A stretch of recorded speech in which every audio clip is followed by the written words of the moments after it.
तर hi hello नमस्कार सगळ्या माझ्या गोडताईंचं मनापासून स्वागत आहे अश्विनी ब्लॉग या यूट्यूब चॅनलवर। तर आज मी तुम्हाला भरलेली भेंडी ची रेसिपी जी आहे ती दाखवणार आहे। तर चला रेसिपीला आपण सुरुवात करूया। एकदम साधी सोपी आहे। तर सगळ्यात आधी इथे कढाई घेतलेली आहे मी, आणि कढाई कधी पण ना जाड घे, म्हणजे तिचं बूड जे आहे ते जाड पाहिजे, म्हणजे मग कोणतीही गोष्ट वस्तू जी आहे ती लवकर जळत नाही आणि व्यवस्थित भाजली पण जाते। तर इथे मी शेंगदाणे टाकून घेतले सगळ्यात आधी, कारण आपल्याला अगोदर मसाला तयार करावा लागेल तर त्याच्यासाठी। तर मग शेंगदाणे जेव्हा थोडेसे लाल किंवा चॉकलेटी झाले, थोडंसं ते भाजले गेले, तेव्हा मग मी थोडीशी तीळ टाकली त्याच्यामध्ये।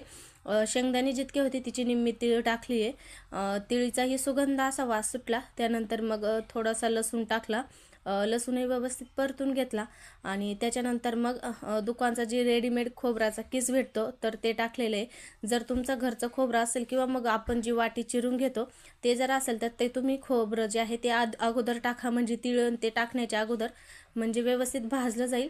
दुकानचं जे खोबरं आहे ते खूप बारीक चुरा असतो त्याच्यामुळे मग मी सगळ्यात लास्ट टाकलेलं होतं खोबरं।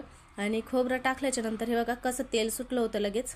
तर इथे ना आता हे सगळं जे भाजणी आहे आपली, ही सगळी मी मिक्सर जारला फिरवून घेणार आहे व्यवस्थित। तर घरातले जे बेसिक मसाले असतात, काही दुकानचे काही साठवणीचे, तर मी ते टाकलेले आहे। तुम्ही तुमच्या अकॉर्डिंग टाकू शकता। तर मी इथे लाल घरातला जो मसाला असतो ते, हळद, थोडेसे धने टाकलेले। तुम्ही धना पावडरसुद्धा टाकू शकता, पण माझ्याकडे धना पावडर नव्हती त्यामुळे मी धनं टाकलेले आहे। तर चवीनुसार मीठ टाकलेलं आहे। थोडीशी आपल्याला अगदी थोडीशी साखर टाकायची आहे।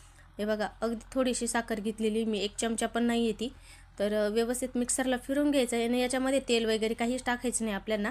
हे बघा, आणि पूर्ण बारीक भुगा करायचं नाही, थोडंसं आबडधोबड ठेवायचं आहे। माझं हे थोडंसं जास्तच बारीक होऊन गेलं होतं, पण काय अडचण नाही, थोडंसं आबडधोबड असलं की छान टेस्ट येते। तर हे बघा भेंड्या ज्या आहे मी ते व्यवस्थित धुवून घेतल्या होत्या, आणि अशा मध्ये चिरून घेतल्या होत्या, चीर मारून घेतले होते डायरेक्ट, आणि एका भेंडीचे 2 ते 3 तुकडे करायचे। तर आता आपण आहे ना ह्या भेंड्यांमध्ये हा मसाला एकदम दाबून दाबून भरायचा आहे।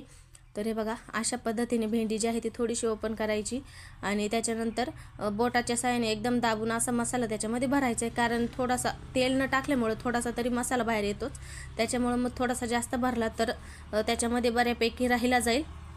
तर तुम्ही बघू शकता मी कशा पद्धतीने जो मसाला आहे तो भरून घेते, आणि ज्याचे 2 तुकडे होऊन गेले ना तर त्यालाही मसाला थोडासा लावून द्यायचा आहे, काही अडचण नाही आहे। आणि त्यानंतर आपला जो मसाला आहे तो उरणारच आहे, त्याच्यामुळं मग वरून पण आपल्याला टाकता येईल। तर असेच मी आता सगळे एक एक करून जे आहे ते सगळ्या भेंड्यांमध्ये व्यवस्थित असा मसाला भरून घेणार आहे। तर आता मी डायरेक्ट तुम्हाला भेटते मसाला भरल्याच्या नंतर। तर हे बघा तुम्ही बघू शकता अशा पद्धतीने मी जे सगळा मसाला जो आहे तो या भेंड्यांमध्ये भरून घेतलेला आहे, आणि एवढा मसाला जो आहे तो आपला एक्स्ट्रा उरलेला आहे, तर काहीच अडचण नाही, आपल्याला हा पण वापरायचाच आहे। तर हे बघा आता आहे ना कढई जी अगोदर मी घेतली होती तीच कढई घेणार आहे, ती व्यवस्थित तापून घेतली आहे। त्यानंतर त्याच्यामध्ये थोडंसं तेल टाकलं आहे, आपण ज्या रेग्युलर भेंड्या करतो त्याच्यापेक्षा थोडंसं जास्त तेल लागणार आहे, त्याच्यामुळे थोडंसं जास्तीचंच तेल टाका। तर आता इथे ह्या भेंड्या ज्या आहेत त्या सगळ्या आपण याच्यामध्ये कढईमध्ये टाकून घेणार आहे, आणि व्यवस्थित हलक्या हाताने या परतवून घ्यायचे 5-1 मिनिटासाठी, म्हणजे मग त्याच्यातला मसाला व्यवस्थित राहील। तर हे बघा आता 1-1.5 मिनटं मी असेच सोडणार होते, सोडलेले आहे, आणि त्यानंतर मग व्यवस्थित अशा हलक्या हाताने हलवून घेणार आहे। आणि 1 मिनिट आहे ना एकदम लो गॅसवरती ना आपल्याला झाकण ठेवून शिजवून घ्यायचे आहे, आणि त्यानंतर मग न झाकण ठेवता शिजवणार आहेत आपण, म्हणजे मग अगदी चिकट पण होणार नाही। आणि चिकट भेंड्या झाल्या की त्या मग खूप कसतरी दिसतात, त्याच्यामुळे बरेचसे जण भेंडीची भाजी हे खात नाही। पण हे बघा तुम्ही बघू शकता आपण झाकणसुद्धा ठेवलं होतं 5-1 मिनिटासाठी लो गॅसवर, पण कोणत्याही प्रकारचे आपले भेंड्या जे आहे ते चिकट नाही झालेले आहे, अगदी छान आणि खूप छान सुगंध येत होता। तर तुम्ही नक्की ट्राय करून बघा, आणि कशी वाटते कशी नाही रेसिपी ते नक्की कमेंट करून सांगा। आणि एकदम लो टू मिडियम गॅसवर आपल्याला शिजवायचे आहे, म्हणजे जळणार पण नाही, आणि व्यवस्थित शिजल्या जातील आपल्या भेंड्या ज्या आहेत त्या। तर हे बघा मी 3-4 मिनिटांमध्ये हलवून घेत होते व्यवस्थित। तर आपल्या इथे भेंडीची भाजी जी आहे ती जवळपास रेडी झालेलीच आहे।